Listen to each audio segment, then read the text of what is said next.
Hi everyone, it's me again. I am Professor Andrew Timming, and I am the author of this textbook, Applied Statistics, Business and Management Research. Thank you very much for tuning in to this mini lecture. In this lecture, we will look at Chapter 2 of the textbook. Chapter 2 is entitled Exploring IBM SPSS. So IBM SPSS, or we'll refer to it in short as SPSS moving forward, is a statistical software that we use in order to facilitate some of the statistical analyses that we'll do in this class. And the reason we use statistical software is that it would be virtually impossible to do the mathematics or the statistics by hand, given the size of the data sets that we'll be using. So in this mini lecture, we'll have a look at what IBM SPSS is. We'll also have a look at what some of the alternative software packages are that could also be used instead of or in addition to SPSS. We'll then move on to talk about the data sets that we will be using in this course. The data sets come from the UK's Workplace Employment Relations Survey 2011, and we'll have a look at the two key data sets associated with that project. And then at the end of this lecture, we will take a few moments to look at how to open IBM SPSS and what the window initially looks like when we open it. Okay, so without further ado, I suggest that we move on in this lecture.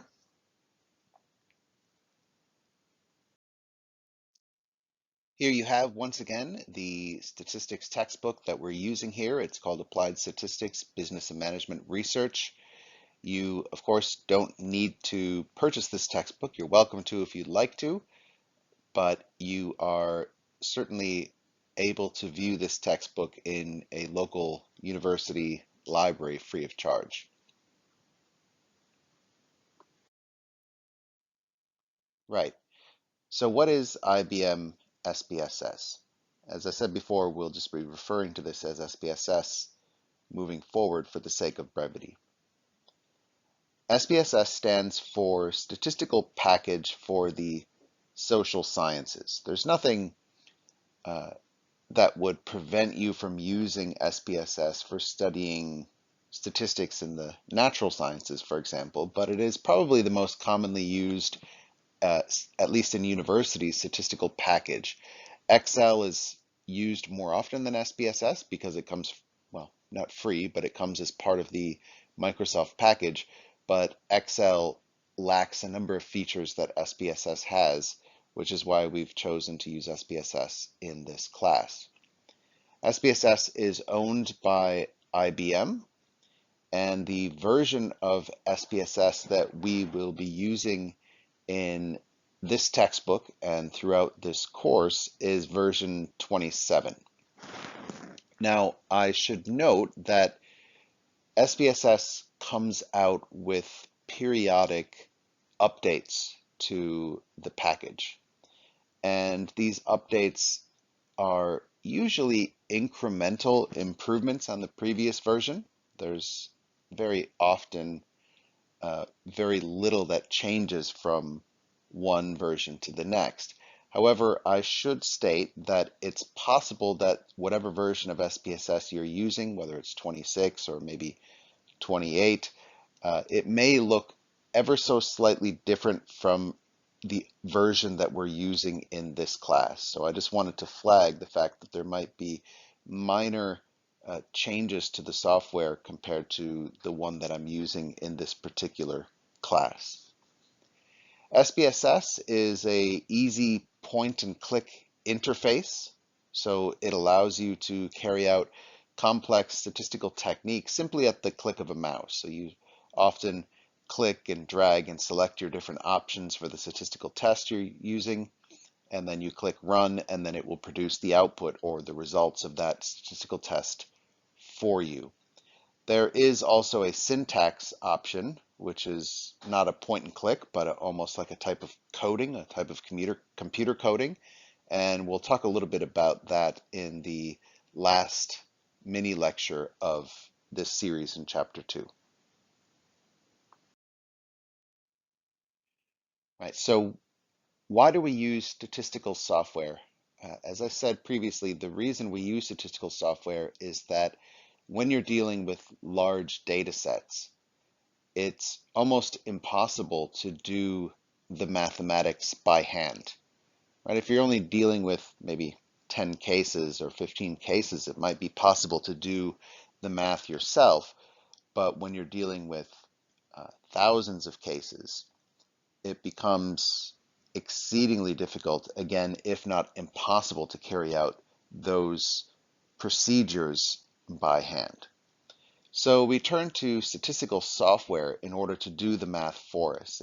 It's a time-saving mechanism, so to speak. Now, my view is that SPSS is probably the easiest statistical software to learn, which is why I've chosen it for this course.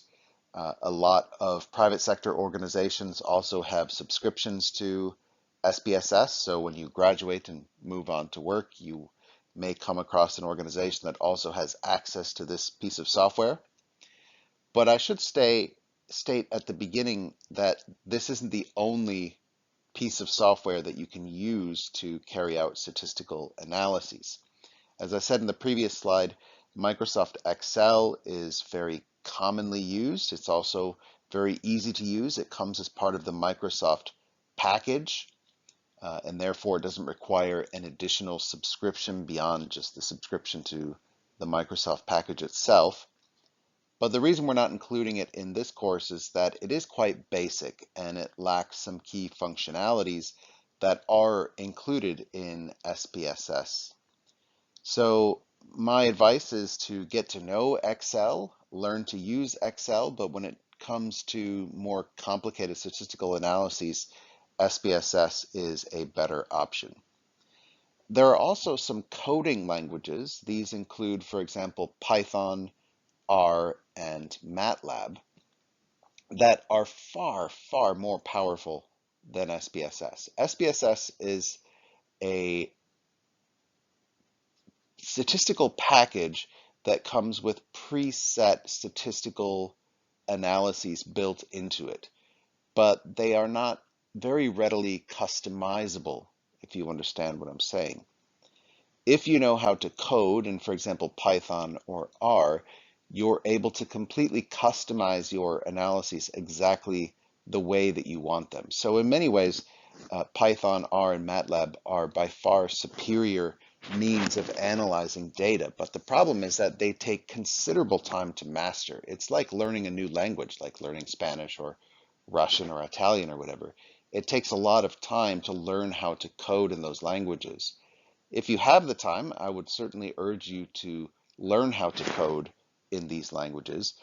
But for many of us wanting to work in data analytics, it is sometimes a good first step to learn how to use a point and click interface like SPSS before you move on to these more advanced mechanisms or languages. We also have Stata and SAS. These are key competitors of SPSS. Stata is often used by economists, SAS as well. And then lastly, there is a program that's free and open source called Jamovi. It is also fairly easy to use. It is a point and click interface like SPSS, but like Excel, it also lacks some key functionality, which is why we don't use it in this course. Now, before you learn how to use SPSS, let's take a few moments at this point just to get to know the two data sets that we'll be using in this textbook. When I wrote the textbook, it was important to me that I was able to provide the reader with real data sets, right? Not hypothetical data sets that have been made up, but real data sets with data collected from real people, from real employees, from real managers, so that the analyses that you're doing while you learn SPSS, while you learn these statistical techniques, has meaning in and of itself. So what I've done is I've selected the Workplace Employment Relations Surveys. It's actually called survey, but it's a bit of a misnomer. It should be called surveys because there are more than one surveys associated with this project.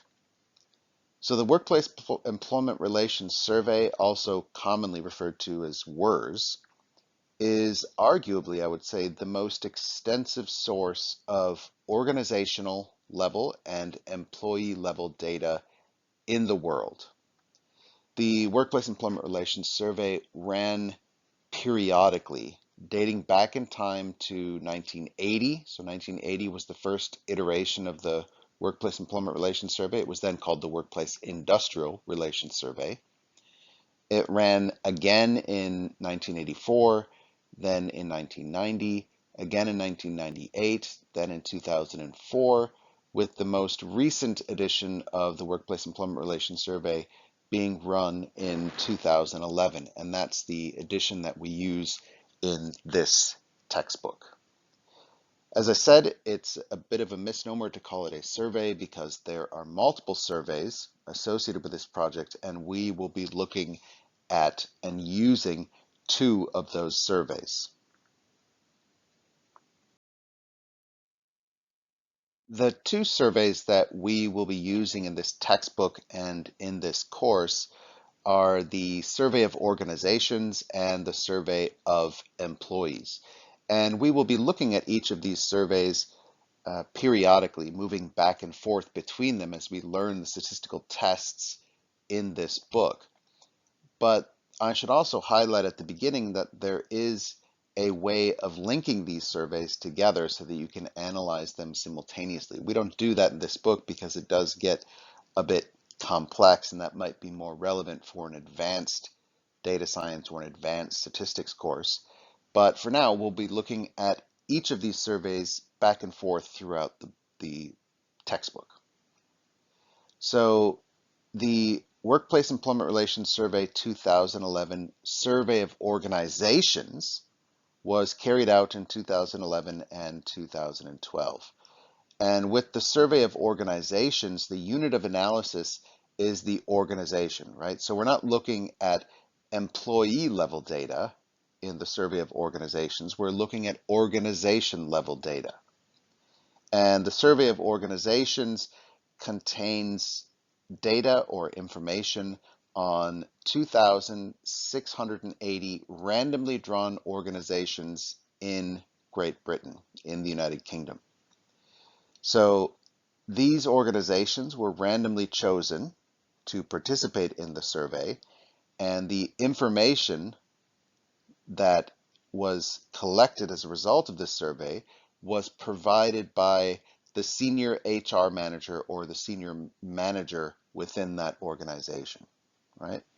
So it is an individual, it is a person who's answering the questions on the survey, but the information that that person is providing is not about that individual, but rather about the organization, about the firm, right? About the employer. So the first survey, the Survey of Organizations, is 2,680 cases.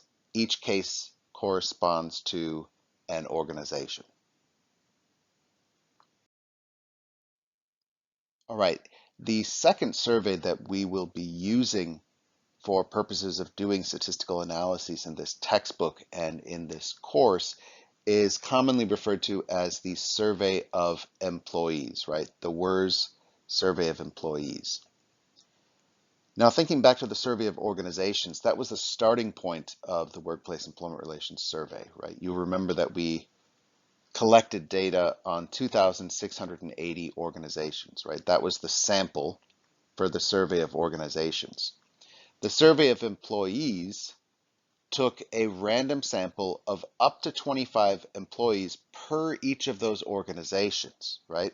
So for the 2,680 organizations, within each of those, a random sample of employees was chosen up to 25 employees. So if there were only 5 employees, then all 5 of them would be surveyed.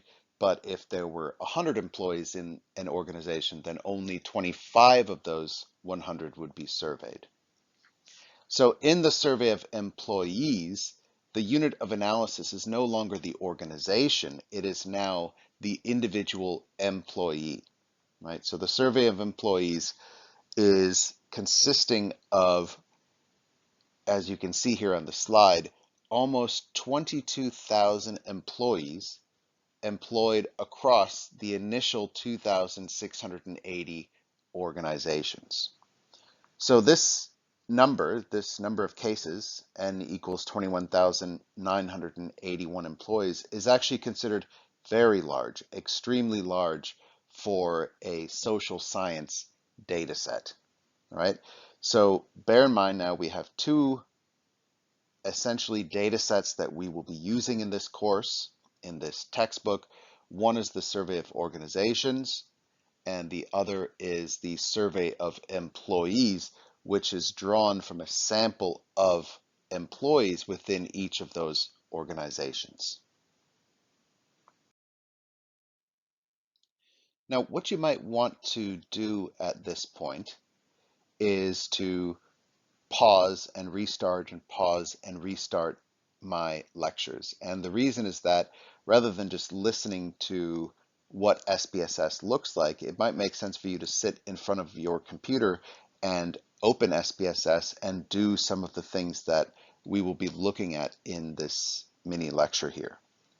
So what I'd like you to do now is to simply double click on your SPSS icon in either Windows or Mac, right? You can use SPSS on both types of operating systems, and either way they look, again, extremely similar from one another, so you won't notice any significant differences as we go through this series. I have used SPSS on a PC, on a Windows, so the illustrations that you'll see in this lecture series and in this book are the PC version, the Windows version of SPSS, but again, they won't look terribly different if you're using a Mac. So double click on the icon, and maybe the first thing you'll see that comes up is the window there in the slide. It won't look exactly like this because you might have different data sets, or you may never have opened this program before in your computer, but it will look something like this window. And really, it's not actually that important, this kind of opening window. In fact, if you want, just at the bottom there, it says don't show this dialog in the future. You can just tick that if you want so you don't actually see this. It's not actually all that necessary. But if you do want to see it again, you can just click close, and then that will move you into the first screen, the first window, the base of what SPSS looks like. Okay, what you see in front of you on the slide is referred to as the data view of the IBM SPSS Statistics Data Editor. So this is the base, the very first page. This is where you either enter the data that you've collected from your survey, or if you're using secondary data, you can open the data onto this spreadsheet, right? So in the data view, what you see in front of you are a bunch of boxes. And on the left-hand side, in the left-hand column, you have those numbers 1, 2, 3, 4, 5, 6, 7, 8, 9, 10, 11, 12. And then in the columns, you see var, all the way across. So var refers to variable, and then the numbers in the rows refer to the cases within your data set. So if we were to open the survey of employees, then number 1 there, that row, would be the first employee in our data set. Number 2 there would be the second employee. And then the variables along the top, those columns, would refer to the items or the questions or the variables that we're measuring per each individual.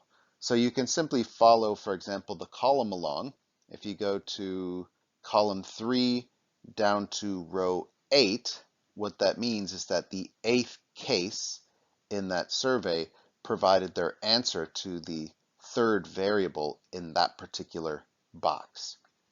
So we have both the data view here. If you look at the bottom of the window, you have data view clicked. We also have variable view, and we'll talk a little bit more about what variable view looks like in the next lecture. But for now, I just want you to get a feeling for what the data view looks like in SPSS. Now, when you open SPSS, you don't just open one window. By default, two windows open up automatically. The first window was the one we just looked at in the previous slide, right? The actual spreadsheet, right? The data editor, where you can find the data and the responses to the survey. But you'll also notice that a second window has opened up. And that window there is referred to as the SPSS output window. And again, it may look something like what you see on the screen here, but it won't look exactly like what you see in the screen here, right? At the moment, the output window should be more or less blank. In other words, you don't have any results because you haven't instructed SPSS to do any analyses. So at the moment, there's no real point in looking at this output window here. It's mainly just there's a little bit of code at the top that tells you where a data set was that was recently opened. But in terms of the results of the analyses, there of course are none here. It's simply blank white because we haven't done any analyses yet. But once we start doing analyses and telling SPSS what to do, you will see that this window, this output window, becomes populated with the results of what we've instructed SPSS to do. Okay, that seems like a reasonably short and succinct overview. Let's move on to the next slide. Okay, I just want to take some time here at the end to thank you for dropping into this mini lecture. Feel free to take some time at this point to explore IBM SPSS a little bit before you move on to Chapter 2, Lecture 2, where we will go a little bit more in depth to learn about the features that SPSS has to offer you. So thanks very much.